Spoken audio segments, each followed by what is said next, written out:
Okay, Roderick, let's talk a bit about Doncaster then. What's the main thing you've noticed coming to Doncaster from Southall? Obviously you've been at Southall 6 years. Just the scale of the place. The course is obviously twice as far around.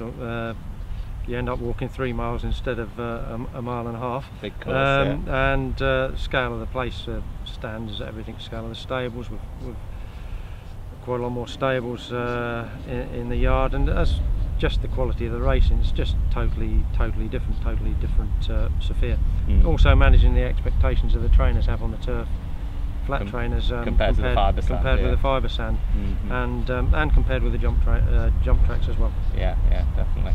So how many meetings are there here every year? 35 meetings, 25 on the flat, and 10 jumping. So we start the year in January, don't we, with the Sky Bet, is it? The Sky Bet Chase?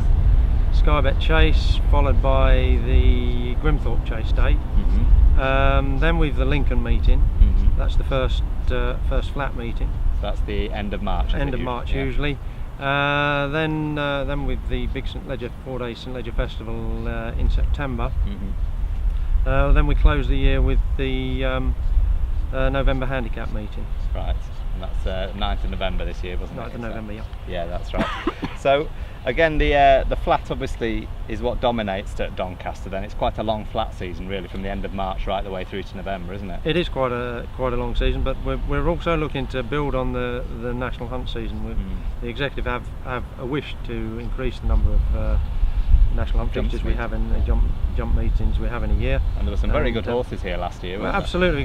We're really well supported. Again, the trainers like it. It's a with the exception of Rosehill, fairly flat, level galloping track, and decent run into the finish on both courses, and it is quite favoured by trainers of both codes. Yeah. So talking of the courses, the jumps course runs around the inside, and then the flat course, as we can see, around the outside. So you've got the straight mile, haven't you? We have, yep. Yeah. So the flat course has got a straight mile, straight 7, straight 5 and 6. Straight 5 and 6, and there's an extended 5 furlongs and extended 6 furlong races as well for horses that want a distance of a bit more, but not quite 6 or not quite 7. Right. So there are a number of starts on the straight course, and on the round course we've got around mile 2 furlongs. Mile 4 furlongs, mile 6 and the 2 mile start. Yeah, so obviously the St Leger's the mile 6 start, which is right at the start of the back straight, isn't it? Absolutely, yeah. And then you drop down into the slide. Mile 6 is just beyond the finish, just around the bend from the finish. The St Leger start. Yeah. And then you've got the mile 4, you said, is just before that dip in the back straight. On the back straight, on the what we call it Bawtry Road, the part of the track that runs beside the Bawtry Road. Just a bit of a dip. Lowest part of the course is just beyond the mile 4 start, which is basically halfway along that straight. It's nearly a straight up the side of the Bawtry Road. And then you start to climb up Rose Hill. I mean, like you said, as we walk round, it's quite a gentle climb on the flat, isn't it? Yeah. It's a little bit steeper on the jump course because it is a bit tighter. You start to climb a little bit quicker. The round course, slightly gentler climb. Just after you start turning off the straight, you start climbing, and then you're soon passing the mile 2 start. Yeah.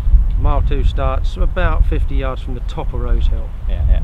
So they're coming out of the stalls uphill there, are they? Absolutely. Mile 2, they're starting with a climb. And then they swing round to the left down at the top of Rose Hill. Just turn a little bit and then start turning down.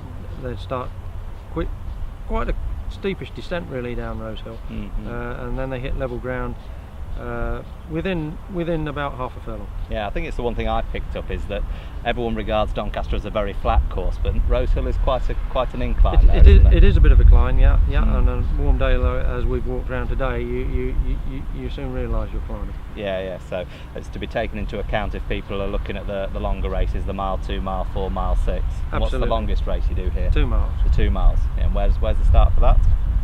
It's just before the finish. Just before the finish on the home straight. On the home straight, yeah. Right. And then obviously we've got the St Leger. We'll do a separate video on the St Leger course itself. But in the winter we've got the jumps meetings, the 10 jumps meetings. They run around the inside. What type of fences and hurdles are they? They're more traditional semi-permanent fences. One of the water jump is obviously permanent. Yeah. The water jump again is on the Watery Road side, and them traditional hurdles. Right, yeah. And you, as I say, you're pretty well attended, aren't you? You have trainers sending horses from all over the country to Doncaster. Absolutely. Certainly on the flat you get fairly high regard for a flat course. Again, because it's, as I said earlier, it's fairly regarded as fairly level galloping course that horses can get a proper wheel in, and there's a good straight run into the finish. Yeah, and you do notice, certainly at Doncaster, I noticed with the maidens here, they're very good quality maidens, aren't they? They seem to send some very good horses here. We're very lucky in that respect, absolutely. Yeah, and do you think it is because it's a wide course that gives the younger horses gives them a chance to settle and plenty of room for them to get out of trouble, if you like. There's plenty of width, and it's just we're lucky in that we can grow quite a good cover in the grass, and lucky in that respect. So that's always encouraging for trainers if they see a decent cover. And as far as watering goes, Roderick, so what sort of facilities do you have for watering here at Doncaster? We have 2 Briggs irrigators, right, and a length of tow line that we use in the areas where the Briggs can't get to. Right. And as we were walking round, you were explaining there's certain areas of the course that you'll definitely try and, well, as you've learnt the course, you've known that there's areas that you water more than other areas, and or areas that water a little less. There's certain areas in the straight course where the subsoil doesn't allow it to drain. There's a place between the 5 and the 6 that seems to retain the moisture. Have to keep an eye on where the wind's coming from as well, because the straight course, where it's protected by the grandstand and now also by the DBS sales stables, if the wind's coming from, if you like, the town direction, like that part of the track won't dry out as quickly as the rest of it, and so you have to be careful how you manage that if you are putting water on. But even if it's rained naturally, you'll find that if you don't keep an eye on it, that can dry out. You can end up with quite a little bit of an easy area, and then a quick area, and then an easy area, which you really want to try and avoid. So yeah, attempted to interfere with that a little bit.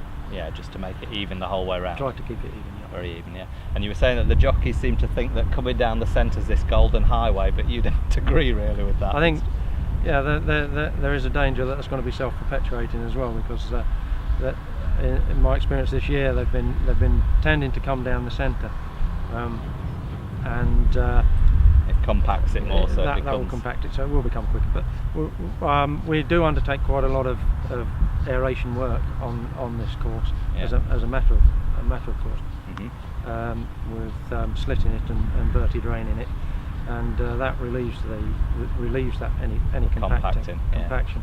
So really, whilst it should be even across, and whilst the jockeys will continue to try and find the angle, trying to find the angle, I don't think there's any serious advantage. No, I mean there used to definitely be an advantage with the stalls, but again, you move the stalls across. You were saying that the low numbers are on the stands rail, but often you'll move the stalls across to the other side as well. I've started just trying to spread the wear out a little bit, and put the stalls on the straight course. The stalls on the round course are always on the inside, but I've just started to put the stalls, certainly on 2-day meetings, I've been trying to put the stalls on the inside for the first day of the meeting, then on the stand side for the second day of the meeting, just to try and spread the wear across the straight course. Yeah, so it's protecting the ground again, is it? Basically, we were maintaining an awful lot of ground beyond the turn into the home straight, that wasn't seeing a footprint. The first 2 or 3 meetings of the season here, when we've got big fields across the width of the track, you hardly saw a footprint down the first 3 or 4 they're all moving to one side. They're all coming across to the centre and stand side rail. And I noticed also when we walked round earlier that you've fenced off some of the St Ledger course. Is that just to protect that and make sure it's as good condition as it can be for the race? Or this year, it's something that I will attempt to do every year if we can, but from going forward. But this year, everybody knows that we ran the first few fixtures in the spring in some fairly difficult conditions, and the inside of the round course. Straight course recovered quite quickly, but when horses are on the turn, they always kick it up a bit more than they do and on they tend the straight. to bunch up as well. They go in quite tight. So we took them off the inside line from mile 2 out, quite early on. I think we only raced once after the Lincoln meeting on the right inside, and we've moved them out again since then. And we are saving from mile 2 out until the round course hits a straight. Quite a bit of ground on the inside for the St Leger Festival. And you said you rotate the straight mile and the round mile. You alternate those, or do you use one at the beginning of the season?